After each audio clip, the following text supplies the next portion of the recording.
রাসূলুল্লাহ সাল্লাল্লাহু আলাইহি সাল্লামের কথায় কি পরিমাণ মজা। জিমাদ নামে এক ব্যক্তি আসছে, সে ঝাড়ফুঁক করে, ঝাড়ফুঁক। তো জিমাদ মক্কায় আসার পর কাফেররা চিন্তা করলো, এই ব্যক্তি ঝাড়ফুঁক করে, দেখি মোহাম্মদকে ঝাড়ফুঁক করায় তার মাথাটা ঠিক করা যায় কিনা, নাউজুবিল্লাহ। তো জিমাদ যেতে আসলো, আসার পর তারা বলল, শোনেন, এই মক্কায় কিন্তু একটা লোক আছে, তার নাম মোহাম্মদ। সামিআ মিন সুফাহাই আহলি মক্কা, মক্কার নির্বুদ্ধের কাছ থেকে জিমাদ শুনলো, ইন্না মুহাম্মাদান মাজনুন, মোহাম্মদ পাগল, নাউজুবিল্লাহ। মনে রাখতে হবে লোকটার নাম কি, জিমাদ। তো আসছে, আসার পর তখন তারা এই কথা বলে দিল, জিমাদ তুমি তো ঝাড়ফুঁক করো, এই মোহাম্মদ নামে নাউজুবিল্লাহ একজন পাগল আছে, নাউজুবিল্লাহ, তাকে দেখলে ঝাড়ফুঁক করবা, নাউজুবিল্লাহ। তো জিমাদ বলল, টেনশন করো না, দেখি আমার ঝাড়ফুঁকে ভালো হয়ে যায়, টেনশন নাই। একদিন লাকিয়াহু মুহাম্মদ সাল্লাল্লাহু আলাইহি সাল্লাম, নবীজির সাথে সাক্ষাৎ হয়ে গেছে।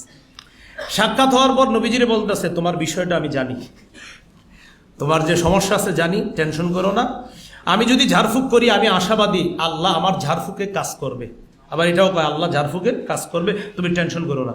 তো নবীজি কিছু বলতে চাইতেছে, জিমাদ শুনতে চাইতেছে, ঠিক আছে বলো। নবীজি তখন বলা শুরু করলেন, ইন্নাল হামদালিল্লাহ সুবহানাল্লাহ নাহমাদুহু ওয়া নাস্তাঈনুহু ওয়া নাস্তাগফিরুহ। এতটুকু বইলা নবীজি বললেন, ওয়া আশহাদু আল্লা ইলাহা ইল্লাল্লাহ ওয়া আশহাদু আন্না মুহাম্মাদার রাসূলুল্লাহ। কোন riwayate কম বেশি আছে।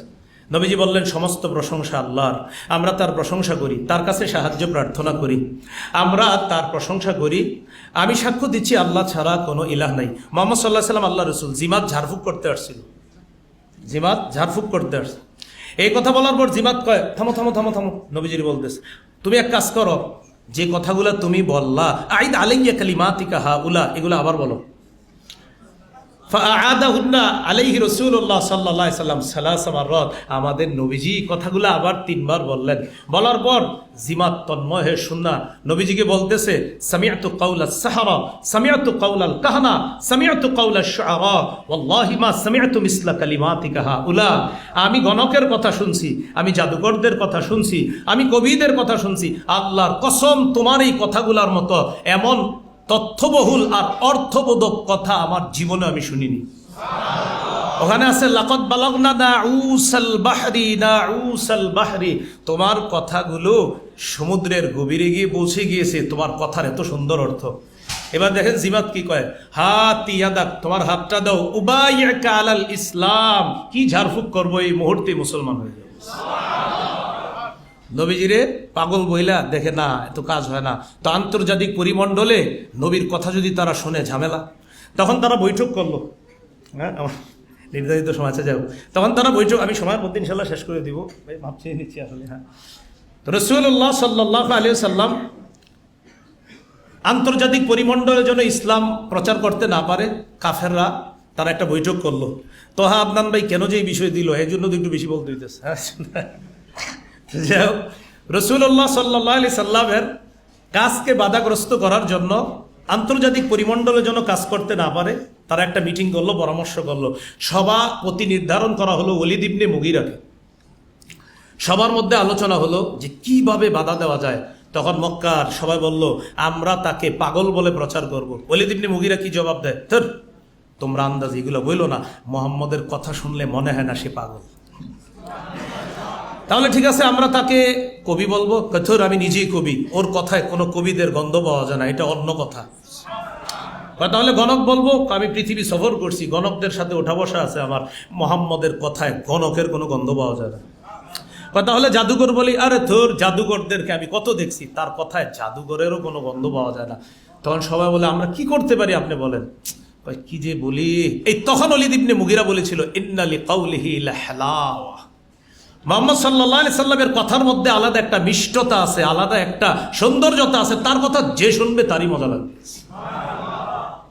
তো যাই হোক, আমি মুরব্বী মানুষ, তোমাদেরকে একটা পরামর্শ দেই, যা কিছু বলো আর না বলো, এইগুলা বইলা টইলা লাভ নাই। খালি এটা বইলো সে জাদুকর, এটাই খালি বইলো, আর কিছু দরকার নাই, খালি বলবা জাদুকর।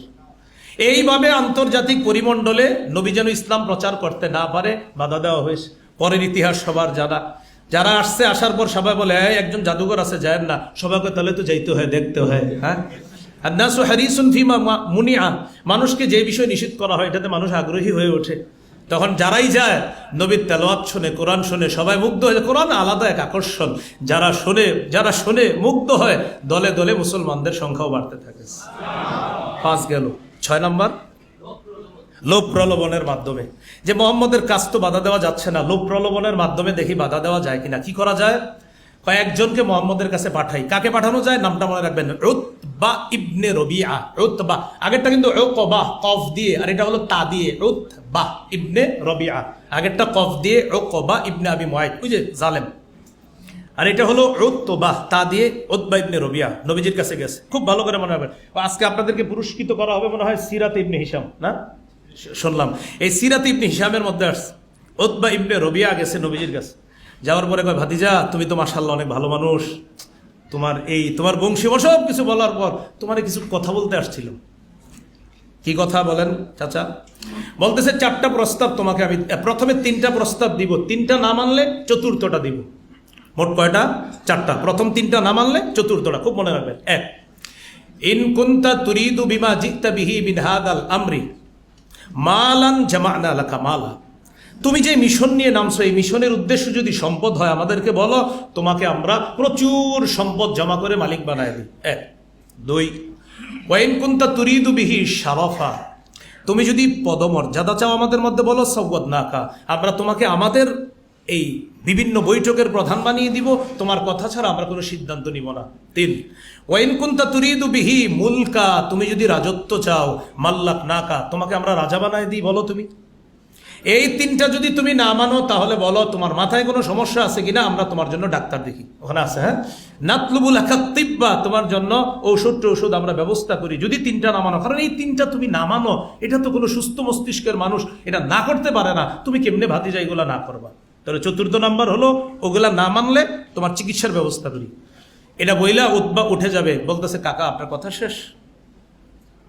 আপনার কথা শেষ? সিরাত ইবনে হিশামে আছে, আফারগতা, আপনি এই কথা বলা শেষ হয়েছে কাকা? হ্যাঁ শেষ। এবার নবীজি হামিম আস-সাজদা, একটু সুবহানাল্লাহ পড়ি। হামিম আস-সাজদা, এই সূরাটা তেলাওয়াত করতে লাগলেন। করতে করতে সাজদার আয়াত পর্যন্ত নবীজি পৌঁছলেন। পৌঁছার পর যখন এই তেলাওয়াত করতেছিলেন, উতবা ইবনে রবিআ নবীজির এই তেলাওয়াত মন দিয়ে শুনতেছে, শুধু মন দিয়ে না, এক পর্যায়ে শুনতে শুনতে ঝুঁকে, মাথা ঝুঁকা নবীর কথাগুলা খুব মন দিয়ে শুনতেছে। সেজদার আয়াত যখন আসছে, নবী সেজদা দিছে, তখন তার হুঁশ ফিরে আসছে। ঘটনা কি? আমি আসলাম কি মিশন নিয়ে, হয়ে গেল কি? উতবা ইবনে রবিআ তাড়াতাড়ি ওখান থেকে উঠে গেছে। আবু জাহেল, কাফের, বেঈমান যারা, তারা বলল, কি ঘটনা? কি ঘটনার রেজাল্ট তো বেশি ভালো না, শুধু শুধু তার কাছে কাউরে পাঠাও না, যারে পাঠাবা সমস্যা হইতে পারে। মানে এটা সমস্যা কি? সে তার প্রতি আকৃষ্ট হয়ে যাবে, তার কথা যাকেই শুনতে দিবা সে তার প্রতি আকৃষ্ট হয়ে মুসলমান হয়ে যেতে পারে। 7 নম্বর, বয়কট। সবভাবে কাজ হয় না, এবার কি করা? বয়কট করা। তাকে বয়কট করি আমরা সবাই মিলে। বয়কটের মধ্যে তারা কি করলো? বয়কটগুলো কিভাবে মনে রাখেন? 1, মুসলমানদের সাথে কেনা বেচা করবো না আমরা। 2, তাদের সাথে বিয়ে শাদী কোনো হবে না। 3, তাদের সাথে আমরা কোনো ধরনের মুআমালাত, মুআশারাত, মানে কোনো ধরনেরই কোনো লেনদেন করব না, ব্যবসা বাণিজ্য করব না। 2, বিয়ে শাদী ইত্যাদি করব না। 3, সামাজিকভাবে এমনভাবে বয়কট করব যে কোনো ধরনের লেনদেন তাদের সাথে থাকবে না। 4, মুহাম্মদকে আমাদের কাছে যতদিন সঁপে না দিবে ততদিন পর্যন্ত এই বয়কট বলবৎ থাকবে। এই 4টা কথা তারা বলে বয়কটের প্রস্তাব করলো এবং বয়কট হয়ে গেল। শুধু তাই না, মুসলমান সহ নবীর চাচা আবু তালেব কাফের হওয়া সত্ত্বেও ভাতিজাকে একা ছেড়ে দেয়নি। আবু তালেব সহ শিয়াবে আবি তালেবের মধ্যে প্রায় 3 বছর কঠিন এক জীবনের মধ্যে অতিবাহিত করেছেন। সাদ ইবনে আবি ওয়াক্কাস রাদিয়াল্লাহু তাআলা আনহু বলেন, এমন হয়েছে যে আমি একদিন রাতের বেলা গাছের পাতা পেরে ওইটাকে আমি সুন্দরভাবে ধুয়ে আগুনে পাক করে এরপর এটা খাইছি। এরকম অবস্থা হয়েছে আপনার ওই বয়কটের অবস্থাটা। এগুলো 7। 8 নম্বর, তায়েফের নির্যাতন। নবীজি দেখলেন এদের মাঝে কাজ হয় না, তখন যে অনেক দাওয়াত দিলাম কিন্তু তারা তো আমাকে খালি মারে, নির্যাতন করে। নবীজি তখন গেলেন তায়েফে। সহিহ বুখারী একটা হাদিস নোট করে রাখতে পারেন, 3231 নম্বর হাদিস, 3231। এই হাদিসের মধ্যে আসছে, আম্মাজান আয়েশা সিদ্দিকা রাদিয়াল্লাহু তাআলা আনহা নবীজিকে বলেছিলেন, হাল আতা আলাইকা ইয়াউমুন, নবী আপনার জীবনে কি এমন কোনো দিন আসছে কানা আশাদ্দা মিন ইয়াউমি উহুদ, উহুদের চেয়ে কঠিন ছিল? নবীজি বললেন, আয়েশা লাকাদ লাকিতু মা লাকিতু মিন কওমিক ওদের যুদ্ধে তোমার সম্প্রদায়ের থেকে যেটা পাওয়ার সেটা তো পেয়েছিলাম, তবে এর চেয়ে আরো কঠিন দিন ছিল কখন জানো? ঈদ আরাদতু নাফসি আলা ইবনে ইয়ালিল, আলা আব্দি ইবনে ইয়ালিল ইবনে কুলাল, নামটা, হ্যাঁ, আব্দে ইয়ালিল ইবনে কুলাল, তার কাছে যখন আমি আমার দাওয়াত পেশ করলাম। যদিও তারিখের কিতাবে আরো পাবেন হাবিব, মাসুদ আর আব্দে ইয়ালিল ইবনে কুলাল, এই তিনজনের কাছে নবী দাওয়াত পেশ করেছিলেন। তো দাওয়াত পেশ করার পর আয়সা তারা আমার এমনভাবে নির্যাতন করছে, নির্যাতন করতে করতে আমি বেহুশ হয়ে গেলাম। আয়সা হঠাৎ রফাত রাসি, আমি মাথা উপরে উঠাইয়া দেখি, ফাইদা আনা বিসাহাবা, আমি বিসাবাহা, আমি দেখলাম যে আমি একটা মেঘের নিচে আছি। ওই মেঘের মধ্যে আমি তাকায় দিই জিবরিল আমিন আমাকে ছায়া, কদ আযাল্লাতনি, ওই মেঘ আমাকে ছায়া দেয়। হঠাৎ দেখি জিবরিল আমিন আমারে বলতেছে, ইন্নাল্লাহা কদ সামিআ কাওলা কওমিকা লাকা ওয়া মা রাদ্দু আলাইকা, আপনি তায়েববাসীর দাওয়াত দিছেন, তারা যে জবাব দিছে আল্লাহ সব শুনছে। অকদ বাআসা ইলাইকা মালাকাল জিবাল, পাহাড়ের দায়িত্বে নিয়োজিত ফেরেশতা আপনার কাছে পাঠায় দিছে, লিতা'মুরাহু বিমা শি'তা ফীহিম, আপনি তাকে যা মন চায় সেই আদেশ আপনি করতে পারেন। নবীজি সাল্লাল্লাহু আলাইহি সাল্লামকে ওই যে পাহাড়ের দায়িত্বে ফেরেশতা তিনি নবীজিকে সালাম দিলেন। নবীজি বলেন না দানি, আমাকে ডাকলেন, সাল্লাম আলাইয়া, আমাকে সালাম দিলেন। সালাম দেওয়ার পর আমাকে বললেন, আপনি যদি বলেন আন উতবিকু আলাইহিমুল আখবাশাইন, এই দুই পাহাড় তাদেরকে চাপা দিয়ে আমি শেষ করে দেই, আপনি বলেন আমি আপনার হুকুম পালন করব। নবীজি বললেন লা বাল আরজু আইয়ুখরিজাল্লাহু মিন আসলাবিহিম মান ইয়াবুদুল্লাহ লা ইউশরিকু বিহি শাইআ, তারা আমার দাওয়াত গ্রহণ করে নাই, কি হয়েছে? আমার আশা তাদের বংশ থেকে যারা আসবে, ঔরস থেকে যারা আসবে, আমার আশা তারা আমার দাওয়াত গ্রহণ করবে, তারা আমার এই সত্য বাণী গ্রহণ করবে।